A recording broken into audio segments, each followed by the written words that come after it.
We are getting much closer to having news to share on that high-level personnel announcement. I don't expect that person will be attending tomorrow, but hopefully we'll have more to share soon. Go ahead, Kristen. Thank you, Jen. Can you explain the rationale for why President Biden went against the advice of military commanders who recommended leaving 2,500 troops on the ground in Afghanistan? Well, I think that's an overcharacterization of every military leader, and I don't think they've all provided their point of view on what their advice is, and we'll keep that private. So you can certainly speak to individuals if you'd like, of course. I will say, again, the president welcomed the advice, welcomed at times disagreement about what the appropriate path forward should be. But his view, based on the assessments of where our terrorist threat exists today, the fact that it is metastasized, that it has spread into many other regions of the world, that we can still, we still do have the ability to have a presence in the region where we can keep our eye on the terrorist threat, that it led him to conclude that now is the time for troops to leave. I think it's important also to note that that his view is that we can't continue the cycle of extending or expanding our military footprint, hoping to create the ideal conditions for our withdrawal. No one will tell you, unless someone has told you, and then tell me that, of course, that we should stay forever.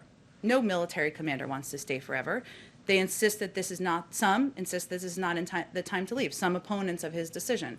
But his view is that we've been having that argument. That argument has been made for 10 years, and it has not changed the outcome, has not made a military solution more appealing or more effective. So our Pentagon team reports that most military commanders in the region, and I don't want to give any names because I don't want to violate any on-background agreements, but they say that most military commanders in the region recommended that 2,500 troop level. And if you look at then candidate Biden's own comments from about a year ago, he said that he wanted to leave several thousand troops in Afghanistan. So what changed between now and then? He asked his team for a clear assessment to make a determination about the best path forward.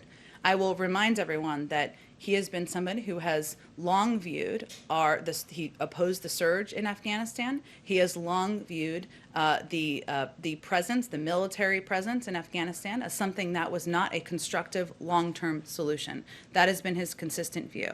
At the same time, because we have the ability to work with our partners in the region to have a presence where we can to allow ourselves to keep an eye on the terrorist threat, he feels this is something that is in our interest as the country, and now is the time to do it.